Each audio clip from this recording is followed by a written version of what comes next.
ಎಲ್ಲಾ ಹಾನಿಯಿಂದ ಕೂದಲನ್ನು ರಕ್ಷಿಸುತ್ತೆ. ಬರೀ Amrut noni reach root premium hair oil. ಬೆಂಗಳೂರಿನ ಎಲೆಕ್ಟ್ರಾನಿಕ್ ಸಿಟಿಯಲ್ಲಿ ರೇವ್ ಪಾರ್ಟಿ ಕೇಸ್ಗೆ ಸಂಬಂಧಪಟ್ಟ ಹಾಗೆ ಪೊಲೀಸರಿಂದ ಬಂಧಿತ 5 ಆರೋಪಿಗಳ ವಿಚಾರಣೆ ಆಗ್ತಾ ಇದೆ.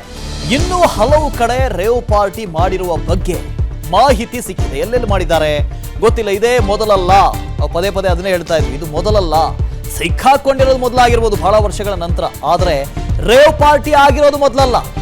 ನಾವು ಮೊನ್ನೆ ಮಾತಾಡ್ತಾ ಇದ್ವಿ, ಎಷ್ಟೆಷ್ಟು ರೇವ್ ಪಾರ್ಟಿಗಳು ಬೆಂಗಳೂರಿನ ಹೊರವಲಯದಲ್ಲಿ ಆಗಿದ್ದಾವೆ, ಯಾರ್ಯಾರು ಮಾಡಿದ್ದಾರೆ, ಇದರ ಹಿಂದೆ ಯಾರಿದ್ದಾರೆ. ಇನ್ನು ಪಾರ್ಟಿಗಳಲ್ಲಿ ಸಿಂಥೆಟಿಕ್ ಡ್ರಗ್ಸ್ ಅನ್ನು ಯೂಸ್ ಮಾಡಿದಾರಂತೆ. ಸಿಂಥೆಟಿಕ್ ಡ್ರಗ್ಸ್, ಟಾಲಿವುಡ್ ಸೆಲೆಬ್ರಿಟೀಸ್, ರಾಜಕಾರಣಿಗಳು ಭಾಗಿಯಾಗಿದ್ದಾರೆ ಅನ್ನೋ ಮಾಹಿತಿ, ಪಾರ್ಟಿ ಆಯೋಜಕರು ಮತ್ತು ಡ್ರಗ್ಸ್ ಮೂಲದ ಬಗ್ಗೆ ವಿಚಾರಣೆ ಆಗ್ತಾ ಇದೆ. ಬೆಂಗಳೂರಿನ ಎಲೆಕ್ಟ್ರಾನಿಕ್ ಸಿಟಿಯಲ್ಲಿ ರೇವ್ ಪಾರ್ಟಿ ಆಯ್ತಲ್ಲ, ಇದೇ ಕೇಸ್ಗೆ ಸಂಬಂಧಪಟ್ಟ ಹಾಗೆ ಹೊಸ ತಿರುವುಗಳನ್ನು ಪಡೆದುಕೊಳ್ತಾ ಇದೆ ಇಡೀ ಪ್ರಕರಣ. ಪೊಲೀಸರು ಈ 5 ಜನ ಬಂಧಿತರನ್ನ ವಿಚಾರಣೆ ಮಾಡ್ತಾ ಇದ್ದಾರೆ. ಇನ್ನೂ ಹಲವು ಕಡೆ ರೇವ್ ಪಾರ್ಟಿ ಆಯೋಜನೆ ಆಗಿತ್ತು, ನಾವು ಪಾರ್ಟಿ ಮಾಡಿದ್ದೀವಿ ಅನ್ನೋ ಮಾಹಿತಿ ಸಿಕ್ಕಿದೆಯಂತೆ. ಅದು ದೊಡ್ಡ ವಿಷಯ ಅಲ್ಲ, ಆದರೆ ಈ ಸಿಂಥೆಟಿಕ್ ಡ್ರಗ್ಗಳು ಯೂಸ್ ಆಗ್ತಾ ಇದೆ ಇದರಲ್ಲಿ ಅನ್ನೋದು ದೊಡ್ಡ ಮ್ಯಾಟ್ರು.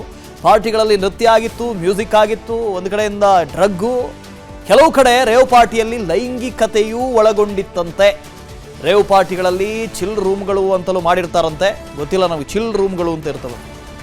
ಇನ್ನು ಅದರಲ್ಲಿ ಪಾರ್ಟಿ ಆಯೋಜನೆ ಮಾಡಿದಂಥ ವ್ಯಕ್ತಿ ಅತಿಥಿಗಳನ್ನು ಕರೆಸ್ತಾನೆ, ಅವು ಅತಿಥಿಗಳು ಬರ್ತವೆ, ಟೆಕ್ಕಿಗಳು ಅವರು ಇವರು ಎಲ್ಲೆಲ್ಲಿಂದಲೂ ಬರ್ತವೆ. ಪಾರ್ಟಿಗೆ ಆಯೋಜಕರ ಸಂಪರ್ಕ ಮಾಡಿ ಇಂತಿಷ್ಟು ಹಣ ಅಂತ ಕಟ್ಟಬೇಕಂತೆ.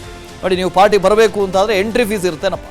ಪಾರ್ಟಿಗೆ ಬಂದವರಿಗೆ ಬೇಕಾದ ವ್ಯವಸ್ಥೆಯನ್ನು ಆಯೋಜಕರೇ ಮಾಡ್ತಾರೆ. ನಿಮ್ಗೆ ಏನು ವ್ಯವಸ್ಥೆ ಬೇಕು ಹೇಳಿ, ಎಲ್ಲ ವ್ಯವಸ್ಥೆ ಅವರೇ ಮಾಡ್ತಾರೆ. ಹಣ ಪಡೆಯುವ ಪಾರ್ಟಿಯಲ್ಲಿ ಏನೇನಿದೆ ಅಂತ ಮಾಹಿತಿ, ಸಾಂಗ್ಸು, ಮ್ಯೂಸಿಕ್ಕು, ಲೈಂಗಿಕತೆ ಇರುತ್ತಂತೆ, ಡ್ರಗ್ಸ್ ಇರುತ್ತಂತೆ, ಎಲ್ಲಾನು ಇರುತ್ತಂತೆ. ಬೆಂಗಳೂರಿನ ಎಲೆಕ್ಟ್ರಾನಿಕ್ ಸಿಟಿಯಲ್ಲಿ ರೇವ್ ಪಾರ್ಟಿ ಕೇಸ್ಗೆ ಸಂಬಂಧಪಟ್ಟ ಹಾಗೆ ನಟಿ ಹೇಮಾಗೆ ಹೇರ್ ಫಾಲಿಕಲ್ ಟೆಸ್ಟ್ ಅನ್ನ ಮಾಡಿಸೋದಕ್ಕೆ ನಿರ್ಧಾರ ಆಗಿದೆ. ಅಂದ್ರೆ ತಲೆ ಕೂದಲನ್ನ ಟೆಸ್ಟ್ ಮಾಡ್ತಾರೆ, ಡ್ರಗ್ಸ್ ತಗೊಂಡಿದಾರೋ ಇಲ್ವೋ ಅಂತ ತಲೆ ಕೂದಲು ಟೆಸ್ಟ್ ಮಾಡಿಸೋದು. ನನ್ನ ಜೀವನದಲ್ಲಿ ನಾನು ಮಾತ್ರವಲ್ಲ, ನನ್ನ ಕೂದಲು ಕೂಡ ಆಗಿರ್ಬೇಕು ಸ್ಟ್ರಾಂಗ್ ಅಂಡ್ ಸ್ಟೈಲಿಶ್. ಬರೀ Amrut noni reach root premium hair oil ನೊಂದಿಗೆ. Reach root premium hair oil. ಅದಕ್ಕೆ ಸಿಸಿಬಿ ಅಧಿಕಾರಿಗಳು ತಯಾರಿ ಮಾಡ್ತಾ ಇದ್ದಾರೆ. 1 ವರ್ಷದಿಂದ ನಟಿ ಡ್ರಗ್ಸ್ ಸೇವನೆ ಮಾಡ್ತಾ ಇದ್ದಾರೆ ಅಂತ. ರಕ್ತದ ಮಾದರಿಯಲ್ಲಿ ಪಾಸಿಟಿವ್ ಬಂದ್ರೆ ನೋಟಿಸ್ ನೀಡಿ ವಿಚಾರಣೆಗೆ ಒಳಪಡಿಸ್ತಾರೆ.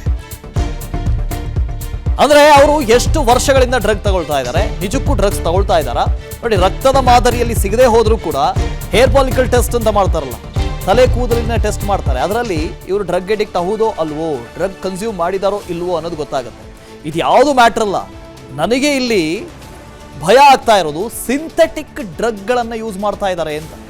ನೀವು ಫಾರಿನ್ ಕಂಟ್ರಿಗಳಿಗೆ ಹೋದರೆ, ಯುರೋಪಿಯನ್ ಕಂಟ್ರಿಗಳಿಗೆ, US-ಗೆಲ್ಲ ಹೋದರೆ ಈ ಗಾಂಜಾ ಗೀಂಜಾ ಎಲ್ಲ ಅಲ್ಲೆಲ್ಲ ಯೂಸೇ ಇಲ್ಲ. ಎಲ್ಲನೂ ಸಿಂಥೆಟಿಕ್ ಆಗಿದೆ. ಟ್ಯಾಬ್ಲೆಟ್ಗಳ ಮೂಲಕ ಬರುತ್ತೆ, ಸಿರಿಂಜ್ಗಳ ಮೂಲಕ ಬರುತ್ತೆ.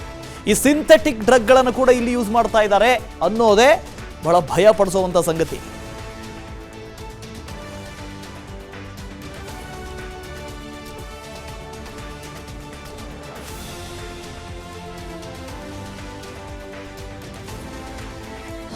ಅನುಕ್ಷಣದ ಸುದ್ದಿಗಳಿಗಾಗಿ ವಿಸ್ತಾರ ನ್ಯೂಸ್ ಯೂಟ್ಯೂಬ್ ಚಾನೆಲ್ ಸಬ್ಸ್ಕ್ರೈಬ್ ಮಾಡಿ. ಹೊಸ ಸುದ್ದಿಗಳ ನೋಟಿಫಿಕೇಶನ್ಗಾಗಿ ಬೆಲ್ ಐಕಾನ್ ಕ್ಲಿಕ್ ಮಾಡಿ. ಲೇಟೆಸ್ಟ್ ಅಪ್ಡೇಟ್ಸ್ಗಾಗಿ www.vistaranews.com ವೆಬ್ಸೈಟ್ಗೆ ವಿಸಿಟ್ ಮಾಡಿ. ಅಂಗೈಯಲ್ಲೇ ಜಗತ್ತಿನ ಸುದ್ದಿ ತಿಳಿಯಲು ವಿಸ್ತಾರ ನ್ಯೂಸ್ ಕನ್ನಡ ಆಪ್ ಡೌನ್ಲೋಡ್ ಮಾಡಿ.